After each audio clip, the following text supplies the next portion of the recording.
Welcome po sa online Bible study natin. Ako po si Pastor Erwin Dabanden, nagsisikap na ibahagi sa inyo ang salita ng ating Diyos. Today's video ang ating pag-aaral ay pinamagatan kong, ang isip ni Kristo, pagpapakababa at pagsunod. Sumaatin nawa ang Holy Spirit, sinugo ng Ama, upang gabayan tayo sa ating pag-aaral. Mayroong problema ang iglesia sa Filipos, nag-aaway-away ang mga miyembro, hindi nagkakasundo-sundo. Ito ang context ng Filipos, kaya ang focus ng sulat na ito ay turuan sila ng kagandahang asal, pagkakaisa, at kababang loob. Pero ang Kristiyano sa kasalukuyan kung mag-interpret ng mga talata ay nakatuon kaagad sa kalikasan ni Jesus. Noong isulat ito ni Pablo, wala sa isipan niya ang kalikasan ni Jesus, hindi ito ang laman ng kanyang isip.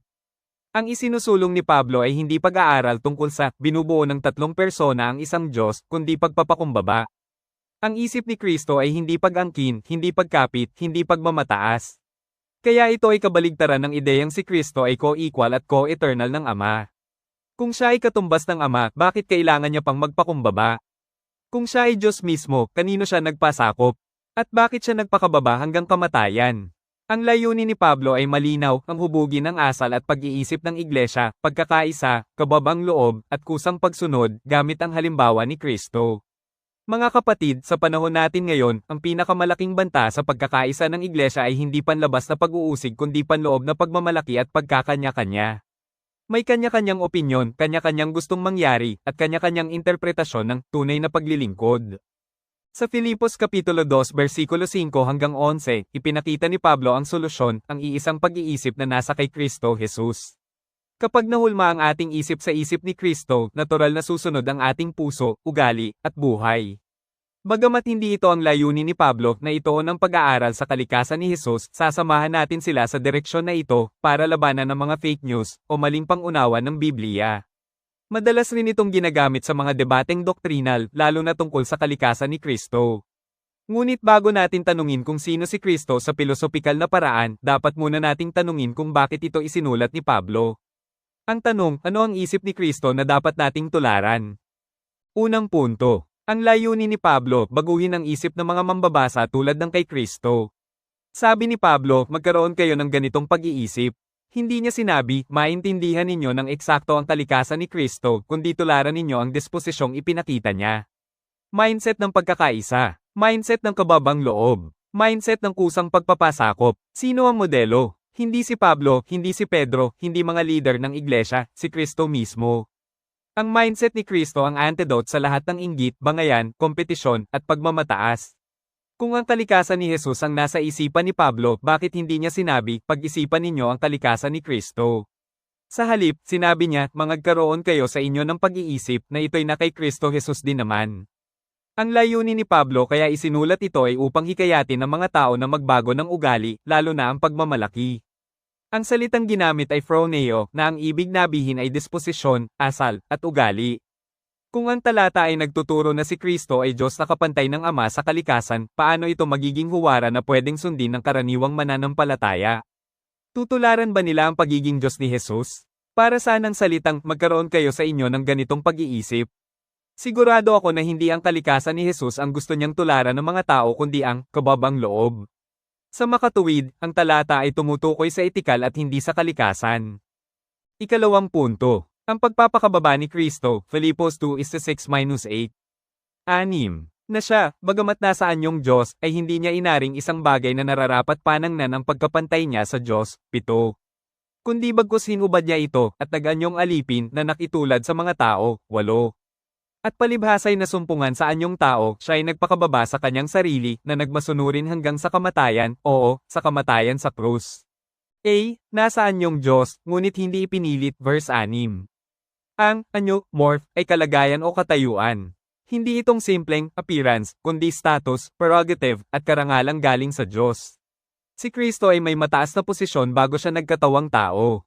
Ngunit hindi niya itinuring na isang bagay na dapat panghawakan, ang mataas na katayuang iyon. Walang pagkapit, walang pag-angkin, walang paghawak sa pribilehiyo. Kung tunay siyang co-equal, bakit kailangan sabihin ni Pablo na hindi niya ito hinawakan?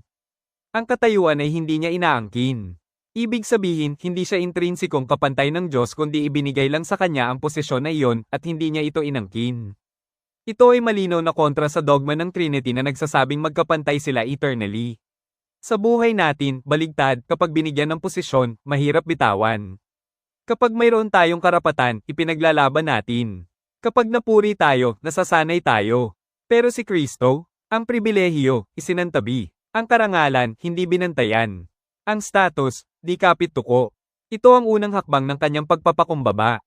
Ang kalagayan niya ay tulad ng sa Diyos pero hindi talaga siya Diyos. Katulad din ito ng anyo ng alipin pero hindi talaga siya alipin. Kaya nga, hindi niya inaring isang bagay na nararapat panangnan ang pagkapantay niya sa Diyos, kasi hindi talaga siya Diyos, kundi nasa anyong Diyos lang. Kung si Jesus ay tunay na Diyos, hindi gagamit si Pablo ng salitang anyong Diyos.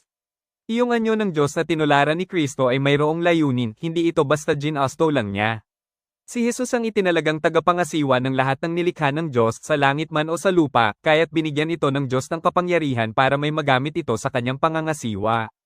Ito ang mga talata, Mateo Kapitulo 28 versikulo 18, lumapit si Jesus at sinabi sa kanila, ibinigay na sa akin ang lahat ng kapangyarihan sa langit at sa lupa. Ito pa, Efeso Kapitulo 1 versikulo 21 hanggang 22, kaya't nasa ilalim ng kapangyarihan ni Kristo ang lahat ng paghahari, kapamahalaan, kapangyarihan, at pamunuan sa kalangitan. Higit na dakila ang kanyang pangalan kaysa sa lahat, hindi lamang sa panahong ito kundi maging sa darating. 22. Ipinailalim ng Diyos sa paa ni Kristo ang lahat ng bagay, at ginawa siyang ulo ng lahat ng bagay para sa iglesia.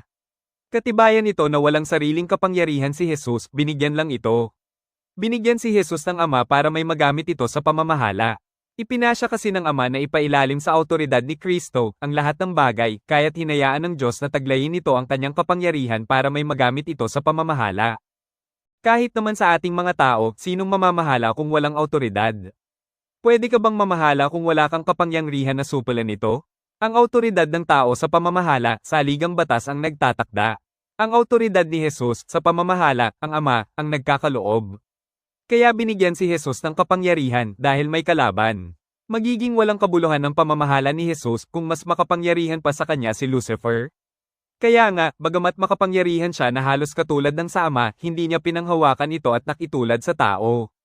Nakahandang bitawan ni Jesus ang kanyang kapangyarihan alang-alang sa kaligtasan ng tao, para sa iglesia. Patunay ng kababang loob ni Jesus. Ito yung isipan ni Jesus na sinasabi ni Pablo na dapat nating taglayin. At kung siya ay tunay na alipin, hindi rin siya dapat gumamit ng salitang nag-anyong alipin. Kaya nga ginamit ni Pablo ang salitang nakitulad sa mga tao para maunawaan natin na hindi talaga siya tao kundi nag-anyong tao lang para maabot tayo. Hindi ito lubusang naunawaan ng mga iglesia ni Kristo, sa pagsasabing tao lang si Kristo. Kung talagang Diyos si Kristo o di kaya ay tao lang, hindi na dapat gumamit si Pablo ng salitang nag-anyo. Kung ang anyo ng alipin ay hindi likas na alipin, gayon din ang anyo ng Diyos ay hindi likas na Diyos. Makapangyarihan si Kristo, ngunit hindi niya ito ipinilit. Ang talata ay hindi tumutukoy sa usiya o esensya o sa equality. B. Hinubad niya ang sarili. Verse 7. Hindi siya nagbawas ng pagka-Diyos sapagkat kung siya ang tunay na Diyos, hindi siya maaaring magbawas. Ang kanyang hinubad ay karapatan, pribilehiyo, at mataas na katayuan. Na naging anyong alipin. Hindi Diyos na nagbabalat kayo bilang tao, kundi sugo ng Diyos na kusang nagpakababa upang gampanan ang misyon. Naging katulad ng tao. Tunay na tao. Tunay na kusang isinuko ang sarili, ang kanyang karapatan at karangalan. Hindi siya hinubere ng iba kundi kusa niya itong hinubad. Voluntary action ito ni Jesus para sa kapakanan ng tao at higit sa lahat, ito ay pagsunod sa kalooban ng Diyos Ama. Patunay ito na talagang hindi Diyos si Jesus dahil naghubad siya, ang tunay na Diyos ay hindi maaaring maghubad ng kalikasan. Natural na sa Diyos ang pagiging Diyos, hindi pwedeng habarin at isuko. Tinatanggap ng Diyos ang mga sumusuko sa Kanya pero kailanman ay hindi isusuko ng Diyos ang Kanyang sarili. Ngunit ang lingkod, oo, pwede siyang maghubad at isuko ang Kanyang sarili. Kung isinuko ni Jesus ang kanyang sarili sa makatuwid, siya ay hindi Diyos.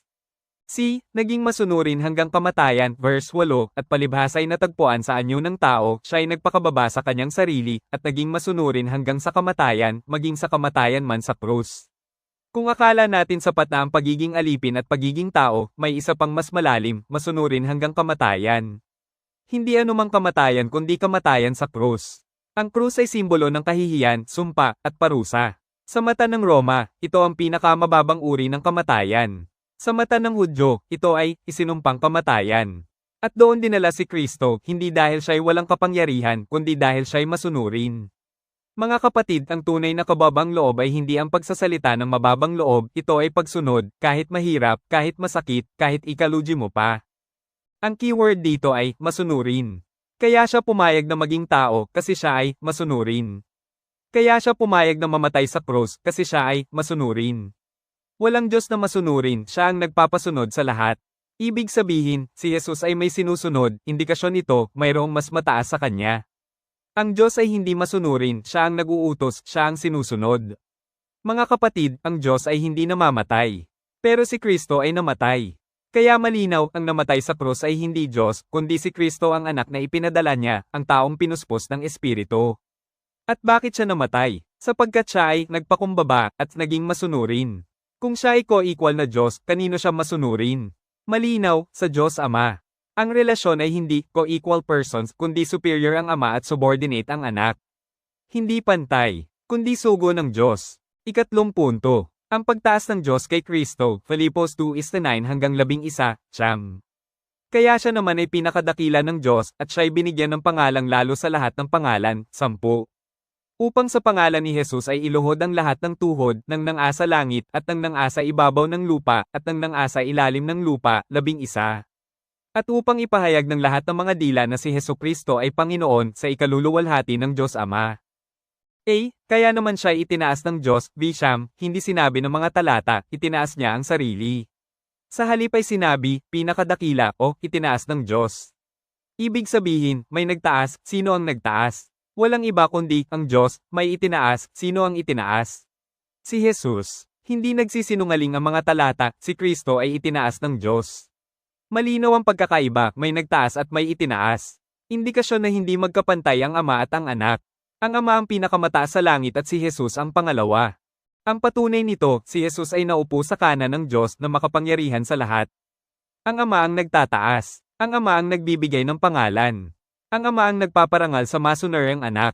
Ito ang prinsipyong panglangit, ang nagpapakababa, itataas ng Diyos, ang nagmamataas, ibababa ng Diyos. Binigyan siya ng pangalang higit sa lahat. Kung siya ay kaysa ng Diyos sa eternidad, bakit kailangan pang bigyan siya? Ang Diyos ay hindi binibigyan, Diyos ang nagbibigay. Ang anak ay binigyan ng awtoridad, ranggo, at titulo bilang gantimpala sa kanyang pagsunod. Hindi ito eternal sonship. Ito ay rewarded sonship. Sa ikaluluwalhati ng Diyos Ama, verses 10-11. Marami ang naniniwala na Diyos si Jesus dahil tumanggap siya ng pagsamba. Ang pagsamba ay iniuukol lamang sa Diyos at ang hindi Diyos ay hindi dapat tumanggap ng pagsamba. Ang pagsamba sa mga anghel at mga tao ay pag-agaw sa karapatan at kaluwalhatiang nauukol lamang sa Diyos. Ang tanong, saan kumuha ng karapatan si Jesus para tumanggap siya ng pagsamba? Ang sabi ng mga talata, binigyan siya ng pangalang higit sa lahat ng pangalan. Itinaas siya ng Diyos, binigyan siya ng pangalan na nakahihigit sa lahat, pinakamataas sa lahat ng pangalan. Kapag sinabing lahat ng pangalan, hindi rito kasama ang Diyos dahil walang pangalan ang Diyos. Hindi pangalan ng Diyos ang itinatawag natin sa Kanya, tayo lang ang nagbigay ng pangalan para lang sa pagkakilanlan. Ang salitang Yahweh ay hindi mabasa, ito ay puro consonant, YHWH, para matawag nila, ito ay nilagyan ng vowels upang mabasa. Dagdag pa rito, ang Diyos ay nag-utos, dapat lumuhad ang bawat tuhod, mga nilikha sa langit, sa ibabaw ng lupa, at sa ilalim ng lupa, sa paanan ni Jesus. Ang pagsamba kung magkagayon kay Jesus, ay hindi paglabag sa Diyos, ito ay pagsunod sa kanyang kalooban. Para mabigyan si Jesus ng karapatan na sambahin, ibinahagi niya rito ang kanyang kaluwalhatian, sapagkat sa kanya'y nananahan ang buong kapuspusan ng pagka-Diyos sa kahayagan ayon sa laman.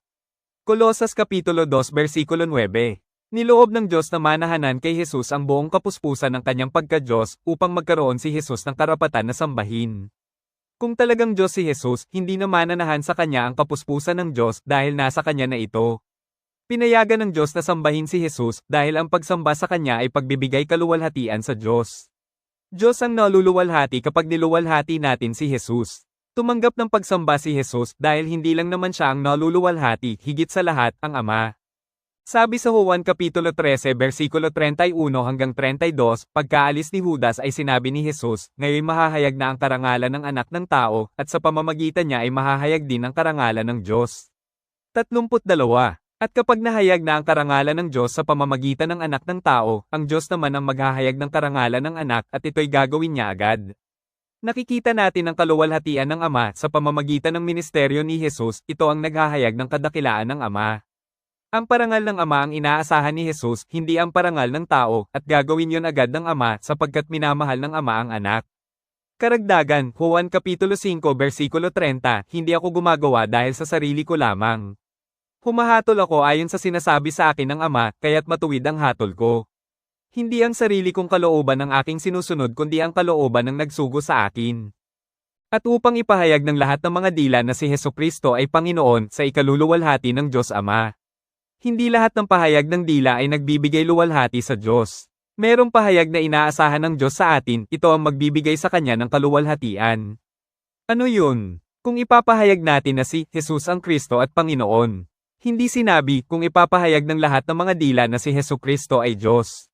Sa halip at para sa ikaluluwalhati ng Diyos Ama, ang lahat ay magpapahayag na si Jesu-Kristo ang Panginoon. Kung gusto mong matuwa ang Diyos sa iyo, ipahayag mo na si Jesus ang Kristo, Sugo, at Panginoon. Kung ito ang pahayag ng mga labi natin, tiyak na maluluwalhati ang Diyos Ama. Ang pagkilala kay Jesus bilang Kristo at Panginoon ay naaayon sa kalooban ng Diyos. Ang pagkilala kay Jesus bilang Diyos ay hindi naaayon sa kalooban ng Ama. Ang pagka-Diyos na mula sa tatlong persona ay hindi nagbibigay ng kaluwalhatian sa Diyos Ama. Mahalaga na masunod natin ang Diyos dahil ito lang ang magbibigay sa Kanya ng kaluwalhatian. Malinaw ang pahayag ng mga talata, ang pahayag na si Jesus ang Kristo at Panginoon, ito lang ang magbibigay kaluwalhatian sa Diyos Ama. Bakit naluluwahati ang Diyos sa pahayag na ito? Sapagkat si Jesus ang itinalaga niyang Kristo at Panginoon. Ito ang talata, Gawa Kapitulo 2 versikulo 36, kaya't dapat malaman ng buong Israel na itong si Jesus na ipinako ninyo sa krus ay siyang ginawa ng Diyos na Panginoon at Kristo. Pagsang-ayon sa kanyang kalooban ng pagtawag kay Jesus na Panginoon at pagkilala sa kanya na Kristo, ang ibig sabihin ay sugo. Si Jesus ang tunay na sugo sa atin para iligtas tayo at siya ang Panginoon natin na itinalaga ang Ama. Ang Ama ang Diyos, si Jesus ang sugo at Panginoon. Ang pagsamba kay Jesus ay hindi dahil siya ang Diyos Ama, kundi dahil siya ay itinaas ng Diyos Ama. Ang lahat ng pagsamba ay sa ikaluluwalhati ng Diyos Ama. Kung ang pagsamba kay Jesus ay dahil siya ay Diyos mismo, bakit ang dulo ay sa ikaluluwalhati ng Diyos Ama? Dahil ang Ama ang pinagmulan. Ang Ama ang pinakamataas. Ang Ama ang pinakamakapangyarihan. At ang Anak ay ginawang Panginoon, hindi intrinsikong Panginoon mula sa walang hanggan. Ika-4 na punto. Malalim na interpretasyon. Mga kapatid, ang Filipos 2 ay hindi nagtuturo na ang Diyos ay naging tao. Itinuturo nito na ang naging tao ay si Jesus. Kaya naging tao, ito ay nagpakababa, sumunod, at itinaas ng Diyos. Yung mga salitang ito, nagpakababa, sumunod, at itinaas, ay hindi akma na iugnay sa Diyos dahil ang Diyos, hindi tagasunod kundi siya ang sinusunod. Ang Diyos ay hindi pwedeng maging tao, hindi dahil sa hindi niya kaya, kundi iniingatan lang ng Diyos ang kanyang kaluwalhatian.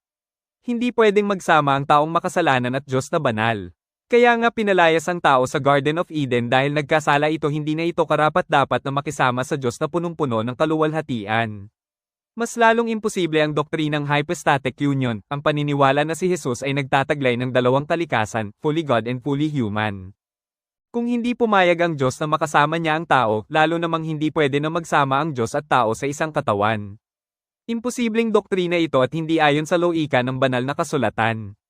Ang nagkatawang tao ay hindi Diyos kundi si Jesus. Sino si Jesus? Ipinakilala siya ng Biblia na anak ng Diyos. Maging ang Ama ay ipinakilala niya si Jesus bilang anak, ito ang sinisinta kong anak na siya kung kinalulugdan, siya ang inyong pakinggan. Mateo Kapitulo 17 versikulo 5. Ito ang ebidensya ng Biblia na itinuturo sa atin, si Jesus ay anak ng Diyos. Hindi siya tao, nagkatawang tao lang, hindi rin siya anghel at mas lalong hindi siya Diyos. Sino siya? Siya ang anak ng Diyos. Hindi pwedeng magkatawang tao ang Diyos, nag-utos lang ito para abutin ang tao. Hindi biblical na sabihin, ang Diyos ay nagkatawang tao. Ito ang mga talata, Juan Kapitulo 5 versikulo 36, datapwat ang aking pagpapatotoo ay lalong dakila kaysa kay Juan, sapagkat ang mga gawang ibinigay sa akin ng aking Ama upang ganapin, ang gayon ding mga gawa na aking ginagawa, ay nagpapatotoo tungkol sa akin, na ako'y sinugo ng Ama. Ang mga salitang gaya ng, ang mga gawang ibinigay sa akin ng Ama, upang ganapin, at mga gawa na aking ginagawa, ay mga patunay na si Jesus ay talagang sinugo ng Ama, para gumawa. Wala nang pagtatalo sa talatang ito, si Jesus ay sugo lang ng Ama. Ang anumang doktrina tungkol kay Jesus na hindi ayon sa sinasabi ng Biblia ay dapat na itakwil. Dapat ito ang isip na dapat nating taglayin. Ikalima, pangwakas na hamon. Ang ugali ni Jesus ay ganap na salungat sa naging asal ni Lucifer. Si Jesus ay binigyan ng karangalan na maging bagtong na anak ng Diyos pero nagpakumbaba siya, inilagay niya ang kanyang sarili sa dapat nitong kalagyan mas mababa kaysa sa Diyos. Si Lucifer ay inilagay bilang leader ng mga mang-aawit, mas mababa ang kanyang karangalan kaysa kay Jesus, pero naging mayabang ito, nagmataas, at gustong tularan ang Diyos. Ibig ni Lucifer na pamahalaan ng mga nilikha ng Diyos, nakikita man o hindi, pero hindi ito ibinigay kay Lucifer. Dahil hindi ito ibinigay sa kanya, nagrebelde ito laban sa Diyos. Nakuha ni Jesus ang karapatan na pamahalaan ng lahat ng nilikha sa pamamagitan ng pagpapakumbaba, kaya itinaas siya ng Diyos. Kung si Kristo ay nagpakababa, bakit tayo nagpapakataas? Kung si Kristo ay sumunod, bakit tayo tumututol? Kung si Kristo ay naghintay sa pagtaas ng Diyos, bakit tayo nagmamadali sa sariling pagsisikap at karangalan? Magkaroon kayo ng ganitong pag-iisip na nasa kay Kristo Jesus din naman. Ano ang paanyaya ng tekstong ito sa atin? Una, tularan ng mindset ni Kristo ang puso ng kababang loob. Ikalawa, tanggapin na ang misyon ni Jesus ay maglingkod handang sumunod, handang magpakumbaba. Ikatlo, magtiwala sa Diyos siya ang nagtatakda ng pagpaparangal. Ikaapat, itaas si Kristo sa ating buhay sapagkat siya ang Panginoon nating lahat. Ikalima, anuman ang ating ginagawa, gawin natin para sa kaluwalhatian ng Diyos. Ang daan ng kababang loob ang daan patungo sa tunay na pagluwalhati. Ipanalangin natin sa Diyos, aming Ama at Diyos, hubugin mo ang aming puso na maging tulad ng sa iyo. Ibigay mo sa amin ang isip ni Kristo, isip na handang maglingkod, magsakripisyo, at magpakumbaba. At sa aming paglakad, naway ikaw ang maluwalhati sa aming buhay. Amen.